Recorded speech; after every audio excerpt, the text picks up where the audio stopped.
வணக்கம். இன்றைய முக்கிய செய்திகள். பிரான்ஸ் நாட்டு நிதி உதவியுடன் குடிநீர் திட்டம். முதலமைச்சர் ரங்கசாமி தலைமையில் ஆலோசனை கூட்டம். மண்ணாடிப்பட்டில் சுகாதார மேளா துவக்கி வைத்தார் உள்துறை அமைச்சர் நமச்சிவாயம். புதுச்சேரியின் மாநில உரிமைகளை பெற எதிர்க்கட்சிகள் ஒன்றிணைய வேண்டும். திராவிட கழக தலைவர் வீரமணி பேச்சு. வண்ணமயமாக துவங்க உள்ள புதுச்சேரி கடற்கரை திருவிழா. பொதுமக்கள் வாகனங்களை நிறுத்த தற்காலிக இடம் ஒதுக்கப்பட்டுள்ளது.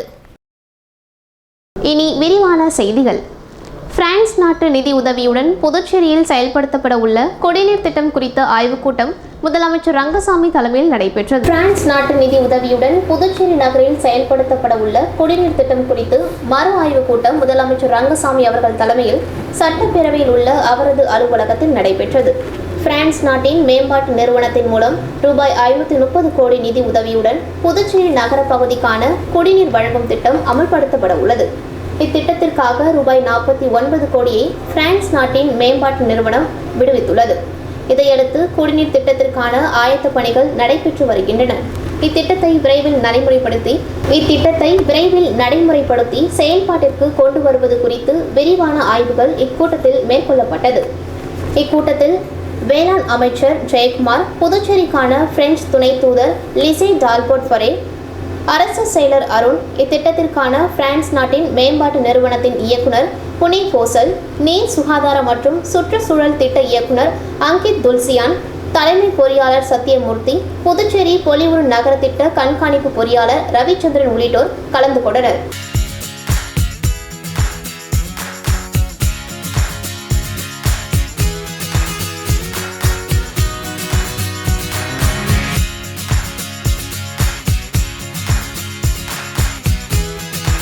புதுச்சேரி மண்ணாடிப்பட்டு சுகாதார நிலையத்தில் அனைவருக்கும் சுகாதார மேளாவை உள்துறை அமைச்சர் நமச்சிவாயம் துவக்கி வைத்தார். புதுச்சேரி அடுத்த மண்ணாடிப்பட்டு தொகுதிக்குட்பட்ட மண்ணாடிப்பட்டு கிராமத்தில் இயங்கி வரும் அரசு நலவழி மையத்தில் அனைவருக்கும் சுகாதார மேளா முகாம் இன்று துவங்கியது. இதில் தொகுதி சட்டமன்ற உறுப்பினரும் உள்துறை அமைச்சருமான நமச்சிவாயம் கலந்து கொண்டு சுகாதார மேளாவை துவக்கி வைத்தார். முகாமில் 100க்கும் மேற்பட்ட பள்ளி மாணவர்கள், பொதுமக்கள் என திரளாக கலந்து கொண்டு பயன்பெற்றனர். நிகழ்ச்சியில் சுகாதாரத்துறை இயக்குனர் ஸ்ரீராமுலு, பொது சுகாதார துணை இயக்குனர் முரளி, கொம்யூன் பஞ்சாயத்து ஆணையர் எழில்ராஜன், முன்னாள் எம்எல்ஏ அருள்முருகன், பாஜக தொகுதி பொறுப்பாளர் கண்ணன், பாஜக செயற்குழு உறுப்பினர்கள் தமிழ்மணி, சையத், செல்வகுமார், பாஜக வர்த்தக பிரிவு தலைவர் கலியபெருமாள், பாஜக பிரமுகர்கள் வீரராகவன், சேகர் மற்றும் மருத்துவத்துறை அதிகாரிகள், ஊழியர்கள், பள்ளி மாணவர்கள், பொதுமக்கள் திரளாக கலந்து கொண்டனர்.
நம்முடைய கொரோனா பெருந்தொற்று காலத்திலே நம்முடைய சுகாதாரத்துறை மிக சிறப்பான முறையிலே செயல்பட்டு இன்றைக்கு கொரோனா பெருந்தொற்று புதுவை மாநிலத்தில் இல்லை என்ற நிலைமையை உருவாக்கி இருக்கின்றார்கள்.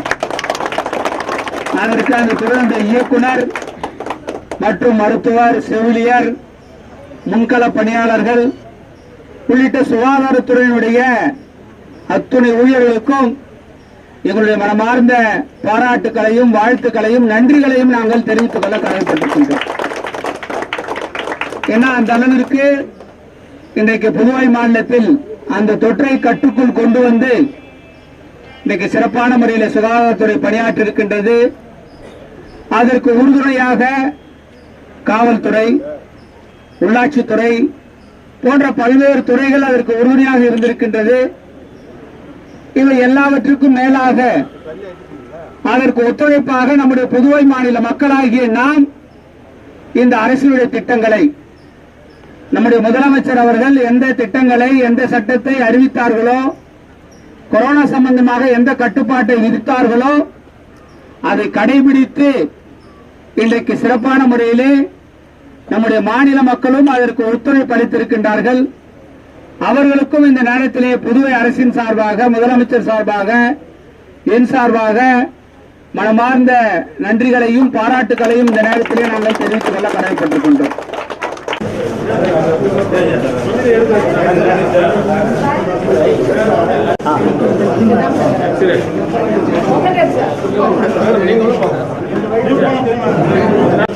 நான் சொல்றேன், நீங்க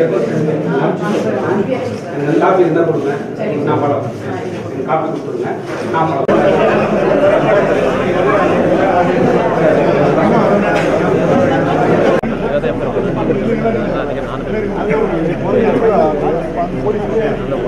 புதுச்சேரியின் மாநில உரிமைகளை பெற எதிர்க்கட்சிகள் ஒன்றிணைய வேண்டும் என திராவிட கழக தலைவர் வீரமணி வலியுறுத்தியுள்ளார். நீட் தேர்வு, தேசிய கல்விக் கொள்கை மற்றும் மாநில உரிமை மீட்பு குறித்து புதுச்சேரியில் திராவிட விடுதலை கழகம் சார்பில் சுதேசி பஞ்சாலை அருகே பொதுக்கூட்டம் நடைபெற்றது. இதில் திராவிட கழக தலைவர் வீரமணி, புதுச்சேரி சட்டமன்ற எதிர்க்கட்சி தலைவர் சிவா, முன்னாள் முதல்வர் நாராயணசாமி கலந்து கொண்டனர். பொதுக்கூட்டத்தில் பேசிய வீரமணி, தற்போதைய சூழலில் புதுச்சேரிக்கு அதிக அளவில் மாநில சுயாட்சி தேவை என்றும், டெல்லியில் இருந்து ஆட்டி வைக்கும் பொம்மலாட்ட ஆட்சி புதுச்சேரியில் நடைபெறுகிறது எனவும் குற்றம் சாட்டினார். மேலும் பல்கலைக்கழக துணைவேந்தர்கள் RSS கொள்கைவாதிகளாக உள்ளதால் புதிய கல்விக் கொள்கையை வலுப்படுத்த முயற்சி எடுக்கப்பட்டு வருகின்றது என்றும், பிரதமர் புதுச்சேரிக்கு வந்தபோது வளர்ச்சி என்ற வாக்குறுதியை நிறைவேற்ற மத்திய அரசு முயற்சிக்கவில்லை என்றும், மாநில முதல்வரும் அது குறித்து கவலைப்படுவதில்லை என்றார். மேலும் இந்திய அரசியலமைப்பு சட்டத்திற்கு எதிராக நீட் தேர்வும், தேசிய கல்விக் கொள்கையை செயல்படுத்த மத்திய அரசு முனைந்து வருவதாகவும், மாநில உரிமைகளை பெற எதிர்க்கட்சிகள் ஒன்றிணைய வேண்டும் என்றார். புதுச்சேரி கடற்கரை திருவிழாவுக்கு வரும் பொதுமக்கள் புதுச்சேரி புஸ்ஸி வீதி பழைய சட்ட கல்லூரி சந்திப்பிலிருந்து கடற்கரை சாலை சந்திப்பு வரை வாகனங்கள் நிறுத்த தடை விதிக்கப்பட்டு உள்ளது. புதுச்சேரியில் எதிர்வரும் 13ஆம் தேதி மாலை முதல் 17ஆம் தேதி மாலை வரை கடற்கரை திருவிழா கடற்கரை சாலையில் கொண்டாட இருப்பதால் அதில் கலந்து கொள்ள வரும் பொதுமக்கள் தங்கள் வாகனங்களை நிறுத்த தற்காலிக இடம் ஒதுக்கப்பட்டுள்ளது. எனவே பொதுமக்கள் தாங்கள் வரும் வாகனங்களை கீழ்கண்ட இடங்களில் நிறுத்திவிட்டு நடந்து செல்லும்படி காவல்துறையினர் அறிவுறுத்தியுள்ளனர். அதன்படி கடற்கரை திருவிழாவில் கலந்து கொள்ள வரும் பொதுமக்கள் தங்கள் வாகனங்களை பழைய துறைமுகம் பகுதியில் மட்டும் வாகனங்களை நிறுத்த வேண்டும் என்று கேட்டுக் கொள்ளப்படுகிறது. கடற்கரை திருவிழாவில் கலந்து கொள்ள வரும் பொதுமக்கள் தங்கள் வாகனங்களை செயின்ட் லூயிஸ் வீதி, துமாஸ் வீதி ஆகிய வீதிகளில் மற்றும் புரோமனேட் ஹோட்டல் எதிரில் வாகனங்கள் நிறுத்த தடை விதிக்கப்பட்டுள்ளது.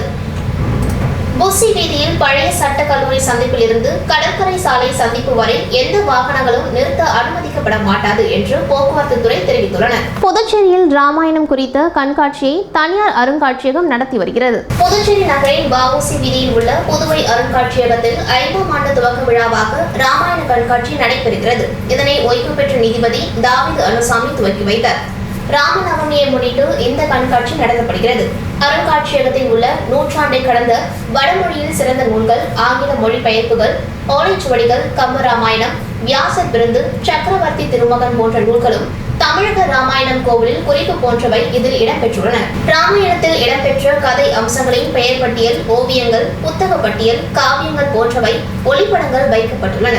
கண்காட்சியை அருகில் உள்ள பள்ளி, கல்லூரி மாணவ மாணவியர் கண்டு பயன்பெற்று வருகின்றனர்.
ஆட்டோ எஃப்சி கட்டணத்தை ரூபாய் 700 4600 ரூபாயாக உயர்த்தியதை குறைப்பது மற்றும் மானியம் வழங்குவது சம்பந்தமாக முதலமைச்சர் ரங்கசாமியை சந்தித்து ஓட்டுநர்கள் மனு அளித்தனர். சட்டப்பேரவையில் முதலமைச்சர் ரங்கசாமியை சந்தித்து சேது செல்வம் தலைமையிலான ஆட்டோ ஓட்டுநர்கள் சங்கத்தினர் மனு அளித்தனர்.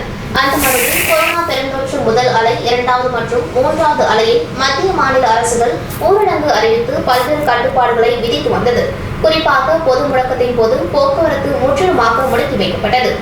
இந்த நிலையில் தற்போது ஆட்டோ எஃப்சி கட்டணமாக 700 ரூபாய் செலுத்தப்பட்டு வருகிறது. இதனை திடீரென 4600 ரூபாய் உயர்த்தி கட்ட அறிவிப்பு ஆணை வெளியிடப்பட்டுள்ளது. இதனால் இந்த தொழிலை நம்பியுள்ள ஆட்டோ தொழிலாளர்கள் மிகப்பெரிய நெருக்கடியை சந்திக்கும் நிலை ஏற்பட்டுள்ளது. எனவே உயர்த்திய எஃப்சி கட்டணத்தை உடனடியாக திரும்ப பெற நடவடிக்கை எடுக்க வேண்டும் என்று இந்த மனுவில் குறிப்பிடப்பட்டிருந்தது. மனுவை பெற்றுக்கொண்ட முதலமைச்சர் ரங்கசாமி அதனை பரிசீலனை செய்வதாக தெரிவித்தார். புதுச்சேரியில் 100 நாள் வேலை திட்ட நாட்களை 200 நாட்களாக உயர்த்தி தர வேண்டும், அதற்கான கூலியை 600 உயர்த்தி வழங்க வேண்டும் என்பன போன்ற கோரிக்கைகளை வலியுறுத்தி விவசாய பெண்கள் பாண்டுகளை தலையில் வைத்து தரையில் அமர்ந்து ஆர்ப்பாட்டத்தில் ஈடுபட்டனர். புதுச்சேரி அடுத்த சேதராப்பட்டு கிராமத்தில் இயங்கி வரும் என்என்டி தொழிற்சாலையில் சுற்றுப்பகுதியை சேர்ந்த 100க்கும் மேற்பட்ட தொழிலாளர்கள் பணியாற்றி வருகின்றனர். கடந்த 20 ஆண்டுகளாக பணியாற்றி வரும் இவர்களுக்கு நிரந்தர வேலை சம்பள உயர்வு இதுவரை அளிக்கப்படவில்லை. இதனை கண்டித்து கடந்த 10 நாட்களுக்கும் மேலாக போராட்டத்தில் ஈடுபட்டு வரும் இவர்களை பேச்சுவார்த்தை அழைத்து பேசாத தொழிற்சாலை மீது அரசு நடவடிக்கை எடுக்க வலியுறுத்தி வெளியனூர் துணை மாவட்ட ஆட்சியர் அலுவலகம் எதிரே ஆர்ப்பாட்டத்தில் ஈடுபட்டனர்.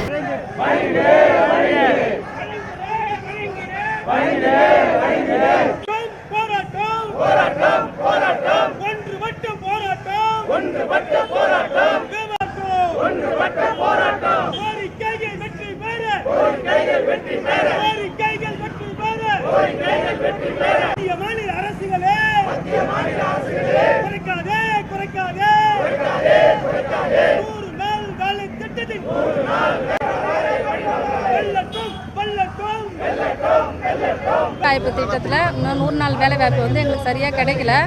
இப்போ வந்து சிலிண்டர் விலையிலேருந்து மளிகை ஜாமான்லேருந்து எண்ணெயிலேருந்து பெட்ரோல்லேருந்து எல்லா விலைவாசியும் உயர்த்தப்பட்டு வந்திருக்கு.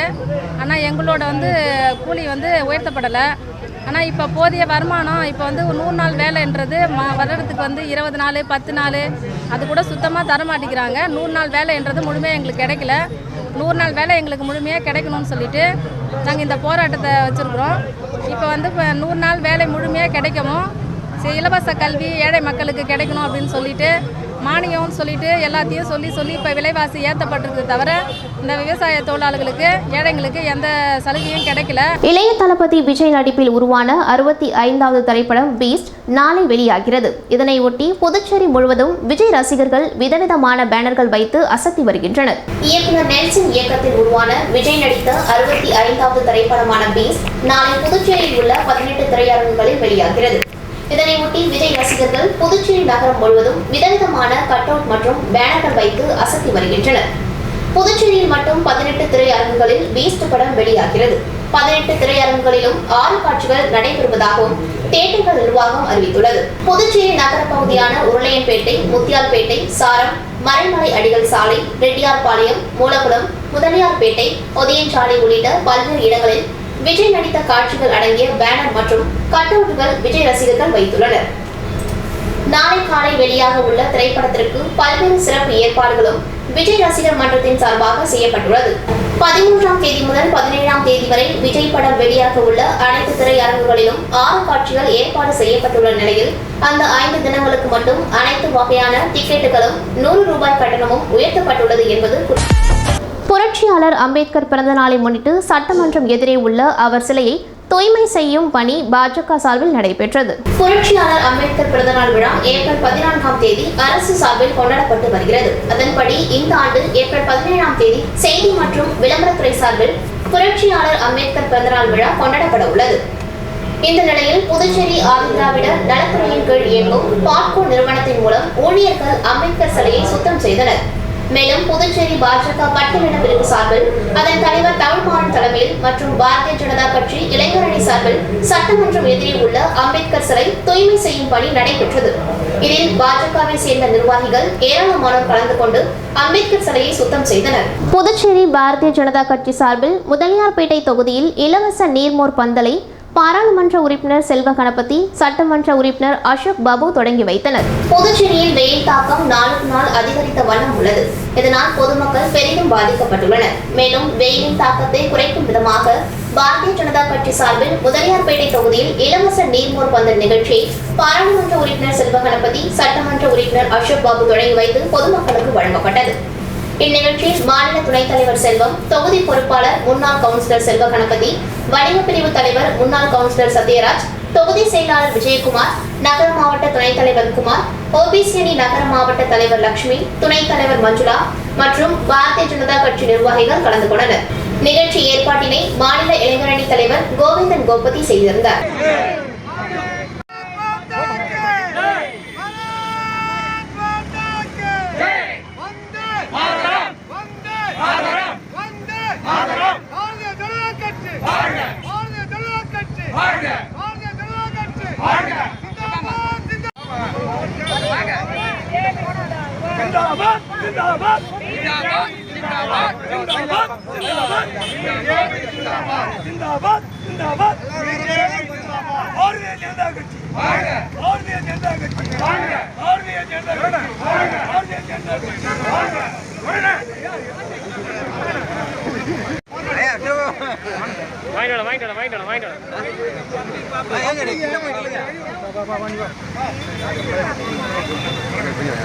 புதுச்சேரி ராஜ்பவன் தொகுதிக்குட்பட்ட பகுதிகளில் பிரதமரின் வீடு கட்டும் திட்டத்தில் பயனடைந்த பயனாளிகளுக்கு BJP MLA PP Ramalingam LED bulb மற்றும் இனிப்புகளை வழங்கி சால்வை அணிவித்து வாழ்த்து தெரிவித்தார். பாரத பிரதமரின் வீடு கட்டும் திட்டத்தின் கீழ் புதுச்சேரி ராஜ்பவன் தொகுதிக்குட்பட்ட வைத்திக்குப்பம் உள்ளிட்ட பகுதிகளில் வீடுகள் கட்டப்பட்டுள்ளன.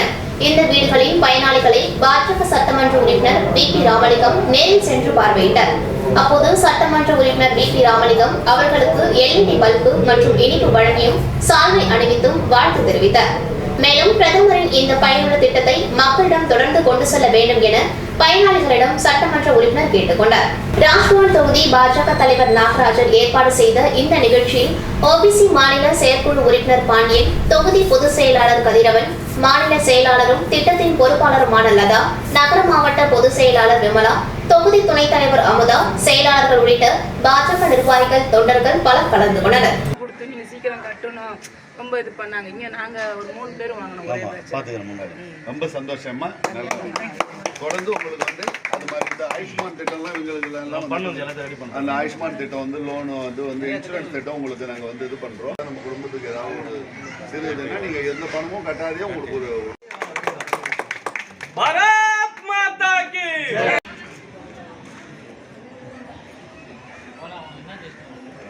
உங்களுக்கு இந்த பாரத பிரதமருடைய திட்டம் எந்த அளவுக்கு உங்களுக்கு நேர்மையா அதான் பிரதமருடைய பயனாளிக்கு நேரடியா போகணுன்றதுதான் பிரதமருடைய எண்ணம். அதனால வந்து நீங்க உங்களை மாதிரி பண்ணலாம்.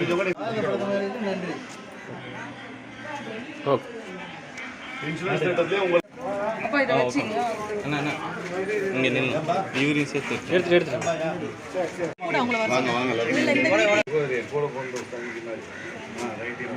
ரைட்டு.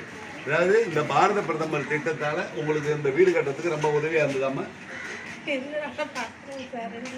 இன்னும் தொடர்ந்து உங்களுக்கு திட்டத்துல இணைத்து உங்களுக்கு இன்சூரன்ஸ் மற்றதெல்லாம் உங்களுக்கு கிடைக்கிறதுக்கான ஏற்பாடு நாங்கள் கண்டிப்பா பண்ணுவோமா. அதனால பாரத பிரதமருக்கு நீங்க வந்து ஒரு நன்றி சொல்ற மாதிரி. ஆமா, மோடிஜிக்கு நீங்க நன்றி சொல்லுங்க. பாரத பிரதமர் மோடிஜிக்கு நன்றி. புதுச்சேரி மாநில காங்கிரஸ் சமூக ஊடக பிரிவு சார்பில் தன்ராஜ் தலைமையில் அன்னதானம் உட்பட நலத்திட்ட உதவிகள் வழங்கப்பட்டது. புதுச்சேரி மாநில காங்கிரஸ் கட்சியின் ஊடக பிரிவு சார்பில் அன்னதானம், நலத்திட்ட உதவிகள் வழங்கும் நிகழ்ச்சி மற்றும் அதன் பிரமுகர் தன்ராஜ் பிறந்தநாள் விழா கொண்டாடப்பட்டது. இதில் முன்னாள் முதல்வர் நாராயணசாமி, லாஸ்பேட்டை சட்டமன்ற உறுப்பினர் வைத்தியநாதன் உட்பட பலர் கலந்து கொண்டு நலத்திட்ட உதவிகளை வழங்கி பிறந்தநாள் விழாக்கான மாநில காங்கிரஸ் சமூக ஊடக பிரிவு பிரமுகர் தன்ராஜுக்கு சால்வை அணிவித்தும் பூங்கொத்து கொடுத்தும் வாழ்த்து தெரிவித்தனர். மேலும் அதனைத் தொடர்ந்து பல்வேறு ஆதரவற்ற இல்லங்களில் மதிய உணவு உட்பட நலத்திட்ட உதவிகள் வழங்கப்பட்டது. இதில் திரளான சமூக ஊடக பிரிவு சேர்ந்த காங்கிரஸ் நிர்வாகிகள் மற்றும் சமூக அமைப்பை சார்ந்த நிர்வாகிகள் கலந்து கொண்டனர். அருள்மிகு பாலமுருகன் தேவஸ்தானம் திருக்கோவில் கட்ட நிதியுதவி அறநிலைத்துறை மூலம் பெற்றுத்தர முதல்வர் அவர்களை உப்பளம் தொகுதி சட்டமன்ற உறுப்பினர் அனிபால் கென்னடி சந்தித்து மனு அளித்தார். புதுச்சேரி உப்பளம் தொகுதிக்குட்பட்ட நேதாஜி நகர் 1 அசோகன் வீதியில் உள்ள அருள்மிகு ஸ்ரீ பாலமுருகன் தேவஸ்தானம் 60 வருட கால பழமையான திருக்கோவில். தற்பொழுது இக்கோவில் மிகவும் பழமை அடைந்த நிலையில் உள்ளதால் ஊர் பொதுமக்கள் ஒன்று சேர்ந்து இக்கோவிலை புதிதாக கட்ட முடிவெடுத்தனர். இந்நிலையில் உப்பளம் தொகுதி சட்டமன்ற உறுப்பினர் அனிபால் கென்னடி அவர்கள் முதலமைச்சர் அவர்களிடம் ஊர் பொதுமக்கள் சார்பாக பஞ்சாயத்தார்களுடன் சென்று மனு அளித்தார். மனுவில் இந்து சமய அறநிலைத்துறை மூலம் நிதி பெற்று தரும்படி கோரிக்கை வைத்தனர். உடன் கௌரவ தலைவர் ஏகாம்பரம், தலைவர் பத்மராஜ், பொதுச் செயலாளர் கலைவாணன், பொருளாளர் ஆரோக்கியதாஸ், துணைத் தலைவர் முருகன், துணை செயலாளர் மகிமைக்குமார், கிளை செயலாளர் செல்வம் மற்றும் செயற்குழு உறுப்பினர்கள் அனைவரும் உடனிருந்தனர்.